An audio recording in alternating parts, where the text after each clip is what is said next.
So, Rennsport is about to drop one of its biggest updates yet. But is this seriously going to be enough to win back a community? The DLC brings Le Mans circuit, which is huge. It also includes 4 new racing cars. The update completely reworks championship mode, replacing the old rookie, amateur and pro structure with playlist-based progression and introducing a new championship score system. Multiplayer also has a huge update with custom contests, allowing players to decide on what they want to do online. Visually, Rennsport is pushing harder towards realism and presentation, with the new update revamping lighting, sunsets, cloud rendering, post-processing and night racing visibility to create more of a cinematic atmosphere. But realistically, Rennsport is still fighting high criticism from the sim racing community. Players have questioned everything from physics to force feedback and monetization.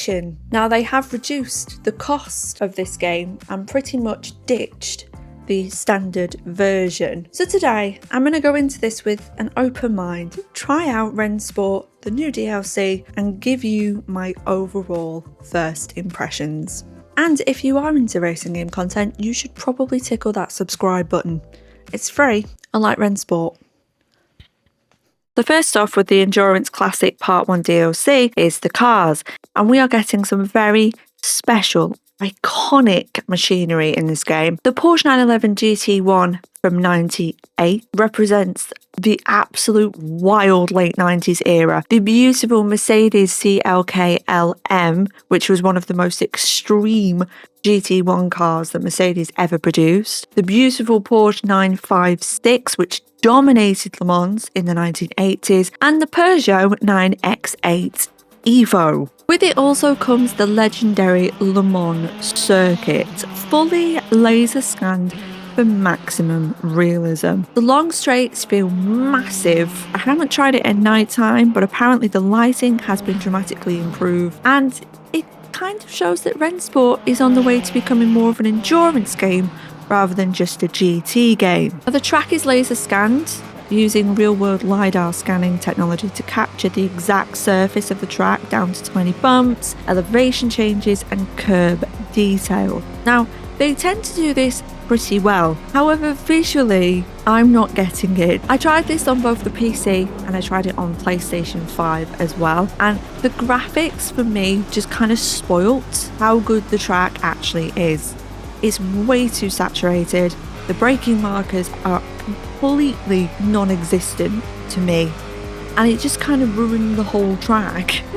Even if I put line on, it looked awful and just hurt my eyes. They've gone so much into the details of this circuit, and they've apparently upgraded the graphics, which we'll go into shortly, but it was so saturated and just overexposed and felt quite pixely. I managed to get it looking this good with the settings that I managed to put together, but it took quite a while, and all in all, just didn't really impress me too much. While we're talking about the visual improvements, so there's now apparently improved sunsets, better cloud rendering, stronger headlights, updated gravel and grass textures, and more cinematic lighting effects.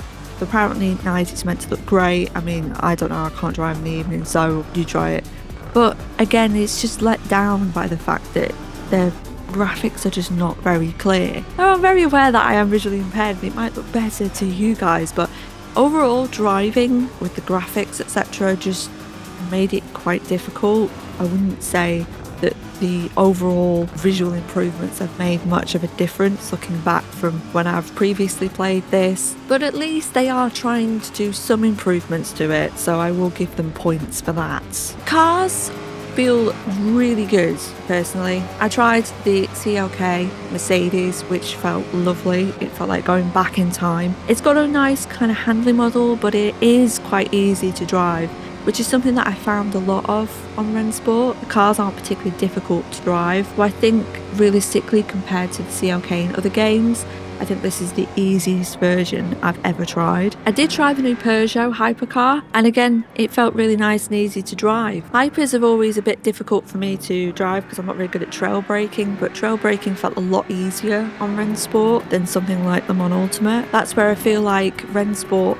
is slightly less saturated in terms of a sim, and it's more accessible to people rather than something like Le Mans Ultimate. Overall, I think the cars are a really good add-on for the DLC, especially if you are into your endurance racing and you love the classics. I have been on the lookout for a brand new desk for a very long time. If you remember, I used to use a wheel attached to a desk, and the problem always was that the desk just was not strong enough until I met this desk. This is the Flexispot E7 Pro standing desk. Powered by a dual monitor system, this thing moves smoother than your favourite playlist, rising at 50mm per second while staying quieter than a kitten, under 50 decibels to be exact. The E7 Pro can handle up to 180 kilograms, multiple monitors and speakers, and even a full sim racer. Finding the perfect height is no problem. With the touchscreen LED controls, you can easily switch positions instantly from sitting mode to standing mode, so you too can pretend to be just as productive. The sleek C-shaped leg design gives you more legroom and a cleaner cable management thanks to the magnetic cable cover. I really tried.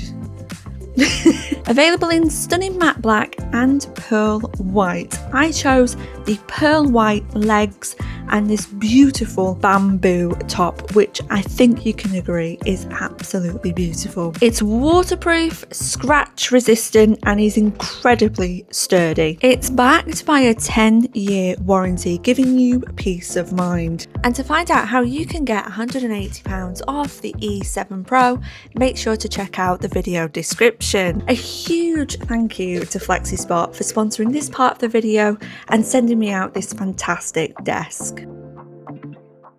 There's also a free update which includes Kuala Lumpur Street Circuit. I had a little go and it looks quite nice. I've never really raced Kuala Lumpur Street Circuit, so I can't really go off if everything looks right and where it should be, so I'm not going to give my opinion on that. There are new layouts for Fuji, Monza, Road Atlanta Short, Nürburgring Fast Chicane, Daytona Tri-Oval, and there was a free car, the Hyundai Envision 74 concept car, and this is what I thought of it. With this update came an AI overhaul, and the developers have now said the AI has been fundamentally re-engineered to better understand racing space, aggression and collision, and honestly, they're still nuts. The experience of driving with the AI was incredibly unpredictable. What I will give is that sometimes they would realise that they haven't given you enough room at a corner and they would lift and let you go, which is quite rare behaviour in terms of AI. However, the majority of the time, they didn't even realise you were there. They will just literally drive into you at a braking zone. They'll not leave you space. They will turn in on you. They will crash you out. They have no care in the world. Whilst there might have been some improvements,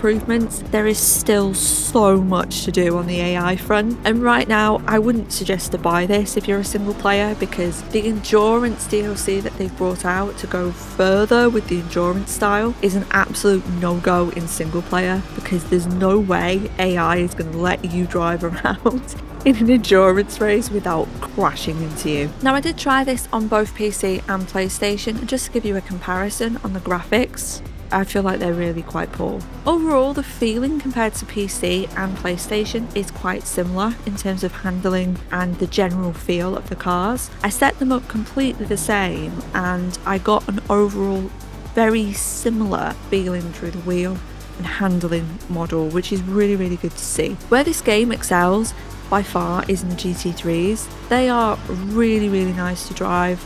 Loads of fun. They're very sim feeling, but without it being difficult.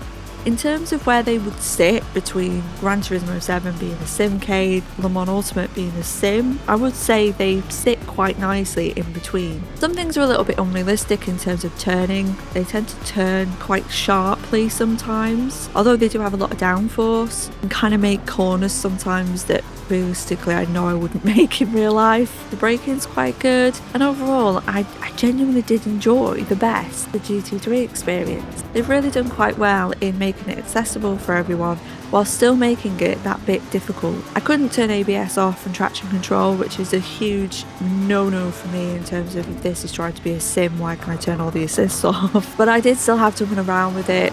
6 and 6 was pretty much quite a nice middle ground where I felt like I could kick the back end out without absolutely spinning off into Narnia. But I will give a shout for the hypers because again they felt really fun to race with as well. Rennsport, probably one of the most controversial games to have dropped in terms of sim racing. A lot went wrong, but a lot has improved. The problem for PC is that there's too many sims out there that do exactly the same as Rennsport, but Rennsport does it worse. If you've got them on Ultimate, if you've got Assetto Corsa, if you've got iRacing, you're not going to buy Rennsport because it doesn't offer you anything different. However, they hyped on about this being cross-play and bringing a sim to console, and I think all in all, where they are right now, they've done a pretty good job of it. Compared to PMR, I do think this handles a lot better and gives you a more sim-like experience compared to something like Gran Turismo 7. But it's still not giving you the overall sim experience that I think a lot of console players are wanting. So, console players, should you buy it? That all depends. If you're happy on PlayStation 5 playing Gran Turismo 7, or if you're on Forza Motorsport on Xbox, then I think you'll pretty much be happy with what you've already got. There are a couple of differences in terms of the handling, and it does give you more of a sim feel, but it's not the full sim experience. But I did enjoy it.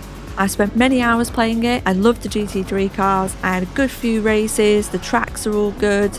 They look really great in terms of realism, etc. But there are just a couple of things that let this game down. And I really believe if they just ironed out these problems, it would be overall a really good game. And if they concentrated on making this as close to a sim as they can get for console, they could really have a good game that could do well in that area. So let me know what you think. If you have purchased the DLC, whether you think it's worth purchasing and where Rennsport is right now, or do you feel like there's no way back? Let me know in the comments section, and make sure to subscribe for more delicious sim racing content. Thank you so much for watching.